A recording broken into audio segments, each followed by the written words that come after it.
अगला हेडिंग है हमारा संख्याओं को लिखना व पढ़ना। मतलब किसी भी संख्या को किस प्रकार से लिखते हैं या कैसे लिखते हैं या कैसे पढ़ते हैं उसके बारे में। तो इसके अंतर्गत हम 3 मेथड का बात करेंगे। उन्हीं मेथड से हम किसी भी संख्या को लिखते हैं या पढ़ते हैं।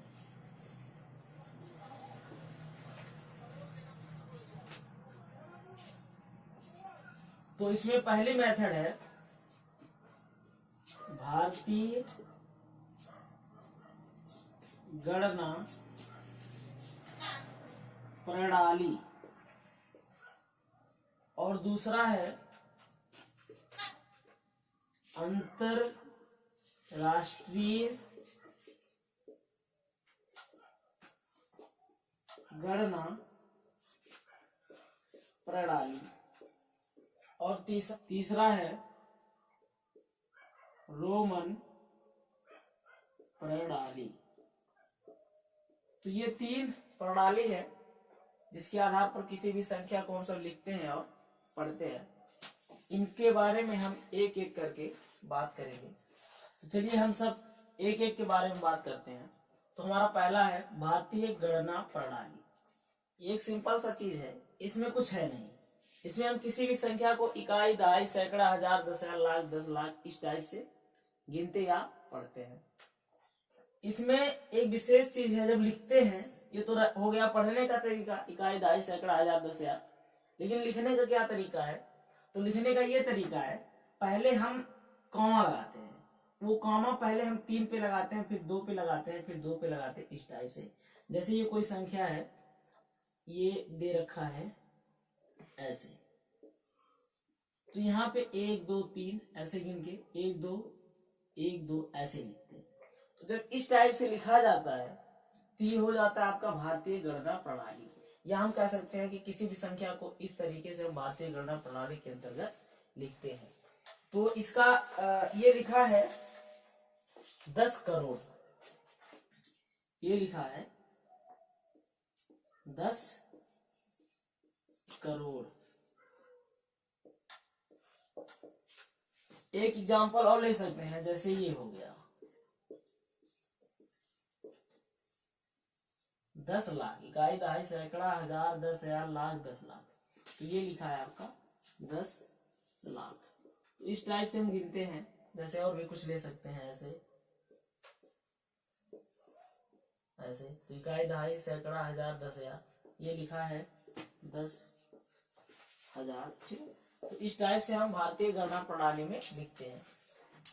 भारतीय गणना प्रणाली के अंतर्गत हमारा अगला पॉइंट है स्थानीय मान। स्थानीय मान जिसे इंग्लिश में बोलते हैं प्लेस वैल्यू। प्लेस। तो भारतीय गणना प्रणाली में हमारा अगला टॉपिक है स्थानीय मान, मतलब प्लेस वैल्यू। अब इसे ये क्या है, ये है कि यदि कोई नंबर दिया है, जैसे ये कोई नंबर दिया है, तो इसमें 8 का स्थान का मान क्या है। मतलब सीधे कहें कि 8 जिस स्थान पे उसका मान क्या है, 6 जिस स्थान पे उसका मान क्या है, उसका वैल्यू क्या है, 7 जिस स्थान पे उसका मान वैल्यू क्या है। तो इसी को जब हम बताते हैं तो ही हो जाता है स्थानीय मान। तो इसे निकालते हैं सिंपल तरीके से। जैसे ये 8 है तो 8 लिखेंगे और यहाँ मल्टीप्लाई करेंगे 1 का, क्योंकि ये इकाई के स्थान पे है। तो 1 का जब मल्टीप्लाई कर देंगे तो ये आंसर आ जाएगा 8। ये है 6। अब इसमें मल्टीप्लाई करेंगे 10 का। ये मान लीजिए कि यहाँ 1 रहा होगा, वो चीज यहाँ से चला आया यहाँ, तो जब ये यहाँ आ जाएगा तो यहाँ हो जाएगा खाली, मतलब ये हो जाएगा 10। तो यहाँ पे हम 10 का मल्टीप्लाई करेंगे और ये आंसर हो जाएगा 60। ठीक इसी प्रकार से अब 7 का लिखेंगे तो 7 मल्टीप्लाई करेंगे 100 का।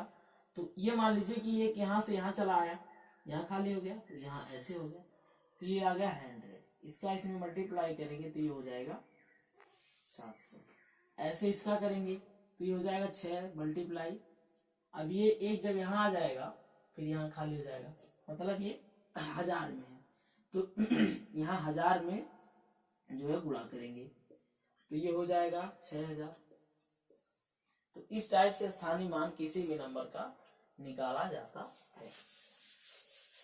ये स्थानीय मान में जो हमने पढ़ा है उसमें एक एग्जाम्पल दे रखा है। एग्जाम्पल क्या कह रहा है, संख्या 86754 में 8 तथा 7 के स्थानीय मान ज्ञात कीजिए। मतलब ये एक संख्या दे रखा है, उसमें हमें 8 और 7 का स्थानीय मान बताना है। तो चलिए हम सब निकालते हैं और फिर देखते हैं ऑप्शन कौन सा सही है। तो 8 6 7 5 4, हमें केवल 8 और 7 का निकालना है। तो 7 का जब निकालेंगे तो 7, यहाँ पे 1 हो जाएगा, इधर 2 जगह खाली है तो 100, ये मतलब डबल 0, तो ये 100 बन गया। मतलब यहाँ पे हमें 100 का मल्टीप्लाई करना पड़ेगा, और जब करेंगे तो ये आंसर आ जाएगा 700। फिर हमें बताना है 8 का, तो 8 लिखेंगे और ऐसे करेंगे, यहाँ एक मान लेंगे, इसके पहले 4 अंक है तो वहां पे हम 0 मान के चलते हैं, तो जो आया इसी का हम सब मल्टीप्लाई कर देंगे। तो ये जब मल्टीप्लाई करेंगे तो 8 एकम 8 और ये 4 0 है, तो ऐसे हम सब लिख देंगे। अब ये हमारा आंसर आ गया, ये हमारा है 8000 और एक है 700। तो ये हम देख रहे हैं कि ऑप्शन नंबर 1 में है, तो ऑप्शन नंबर हमारा 1 जो है सही है। चलो तो एक नए हेडिंग की तरफ बढ़ते हैं। हमारा नया हेडिंग है जातीय मान। इसके पहले हम सब पढ़ चुके हैं स्थानीय मान। उसमें हम किसी भी अंक के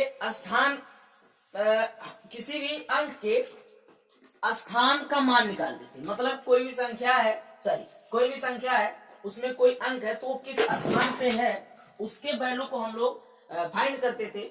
बट यहाँ पे किसी भी अंक का जो है हमें जातीय मान बताना है। तो ये क्या है, तो इसका ये सिंपल है कि किसी भी अंक का जातीय मान वो स्वयं ही अंक होता है। मतलब ये जैसे मेरे पास कोई एक नंबर है, नंबर से समझते हैं, जैसे ये है 675, ये एक नंबर है। मैं कहूं कि आप 5 का जातीय मान बताओ, तो 5 का जातीय मान 5 होगा। मतलब कोई भी अंक का जातीय मान वही अंक होता है। अब मैं कहूं कि 7 का जातीय मान बताओ, तो 7 का जातीय मान 7 ही होगा। 6 का जातीय मान क्या होगा, 6 ही होगा। मतलब सीधे सीधे आपको कोई भी नंबर दिया जाए, उसमें यदि किसी भी अंक का जातीय मान पूछा जाए तो वो अंक ही स्वयं जातीय मान होता है खुद का। ऐसे आप समझो। जैसे हमें एक एग्जाम्पल दे दिया जाए, जैसे कोई दे दे, एग्जाम्पल है 3 5 6 7 में प्रत्येक अंक का जातीय मान ज्ञात करो या फिर बताओ। तो हम लोग देखते हैं, जैसे हमारे पास एक नंबर है 3 5 6 7, तो इसमें प्रत्येक अंक का हमें जातीय मान होता है। तो सिंपल 7 का जातीय मान क्या होगा, 7 होगा। 6 का जातीय मान क्या होगा, 6 होगा। 5 का जातीय मान क्या होगा, 5 होगा। और 3 का जातीय मान क्या होगा, 3 होगा।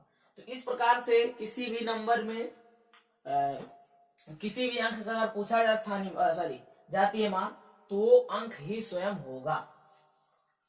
तो इस प्रकार से ये टॉपिक खत्म होगा। ये एक नया टॉपिक हम सब पढ़ते हैं। टॉपिक का नाम है पूर्ववर्ती। पूर्ववर्ती जिसे हम लोग इंग्लिश में बोलते हैं प्रेफिक्स। ये है प्रेफिक्स। पूर्ववर्ती जिसे हम लोग इंग्लिश में बोलते हैं प्रेफिक्स। ये क्या है, तो हम सब देखते हैं। जैसे कोई नंबर आपको दे दिया जाए 7 और कहा जाए इसका पूर्ववर्ती बताओ, मतलब प्रीफिक्स बताओ, तो नाम से ही पता चल रहा है पूर्ववर्ती। मतलब पूर्व मिस पहले, वर्ती मिस आने वाला। ऐसा मान लो कि पूर्व मिस पहले, अवर्ती मिस आने वाला, या आवर्ती मिस आने वाला। मतलब किसी भी अंक मतलब जो अंक दिया जाए उसके पहले आने वाला अंक ही क्या कहलाएगा, पूर्ववर्ती कहलाएगा। जैसे 7 है तो 7 का हमसे पूछा गया पूर्ववर्ती, तो 7 के पहले आने वाला अंक जो है वो 7 का क्या है, पूर्ववर्ती है। तो हम सबको पता है कि 7 के पहले आता है 6, तो सिंपल हो जाएगा 7 का पूर्ववर्ती, तो 7 का पूर्ववर्ती क्या हो जाएगा, 6 हो जाएगा। इसी प्रकार से 8 का पूर्ववर्ती, तो हमें पता है कि पूर्ववर्ती पूछा गया है मतलब पहले आने वाला, पूर्व में पहले आने वाला, तो 8 के पहले आने वाला है 7। इसी प्रकार से किसी भी नंबर का, जैसे मान लेते हैं कि 21 है, 21 का पूर्ववर्ती तो क्या होगा, 20। तो इसी प्रकार से किसी भी हम संख्या का हम पूर्ववर्ती बता सकते हैं। एक अगला टॉपिक है अनुवर्ती।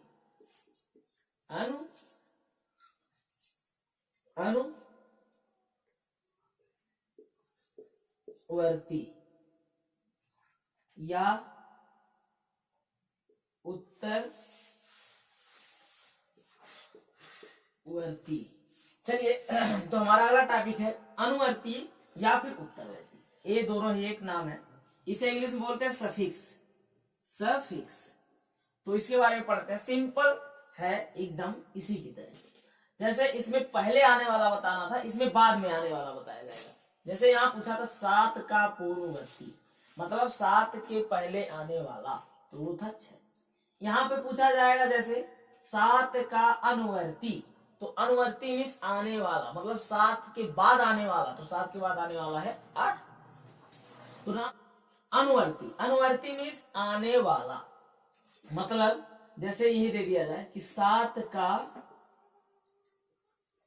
अनुवर्ती बताना है, तो 7 का अनुवर्ती क्या होगा, यहाँ पूछा गया था 7 का पूर्ववर्ती, तो 7 का पूर्ववर्ती मतलब कि 7 के पहले वाला तो 6 है।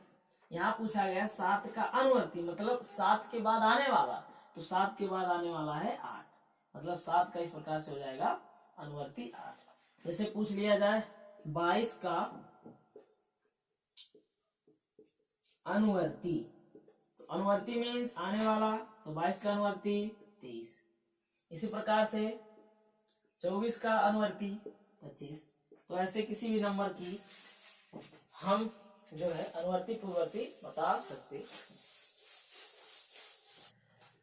चलिए अगला टॉपिक हमारा था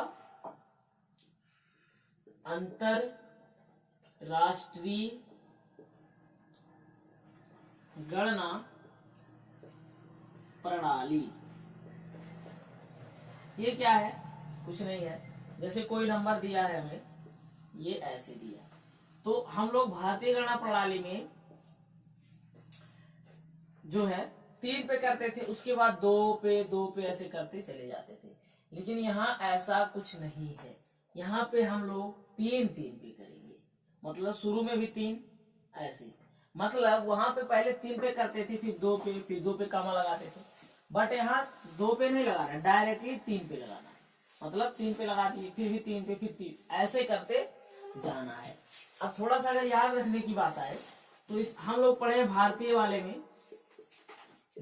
वाले में पढ़े हैं कि पहले 3 पे लगाओ, फिर 2 पे लगाओ, फिर 2 पे, फिर 2 पे।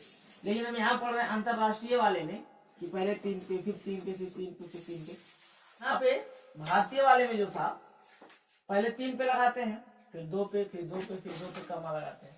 लेकिन अंतरराष्ट्रीय में 3 पे, 3 पे, 3 पे, 3 पे ऐसे लगाते हैं। लेकिन कभी कभी ऐसा हो जाता है कि कंफ्यूजन हो जाती है, अंतरराष्ट्रीय में 3 पे लगाना है, तो पहले 3 पे, फिर 2 पे, फिर 2 पे, मतलब भारतीय वाला कर दिए, और भारतीय वाले में अंतरराष्ट्रीय वाला कर दिए, तो थोड़ा सा ये कंफ्यूजन कभी कभी हो जाता है। तो इसे दूर करने के लिए एक सिंपल सा ट्रिक समझ लीजिए। ट्रिक ये है कि अंतरराष्ट्रीय मतलब बहुत बड़ी बात हो गई, मतलब ये पूरा अंतरराष्ट्र मान लो, और भारत की बात अगर करें तो बीच में, मतलब अंतरराष्ट्र बड़ा है भारत से, भारतीय से अंतरराष्ट्र बड़ा है, क्योंकि ये पूरे वर्ल्ड की बात है और ये केवल एक देश की बात है। तो ये छोटा है और ये बड़ा है, जो बड़ा है उसमें हम लोग बड़े बड़े की तरह बढ़ते चलेंगे, मतलब 3 3 3 3। और ये छोटा है तो पहले बड़ा, फिर उसके बाद छोटा छोटा छोटा, तो ऐसे याद रख सकते हैं।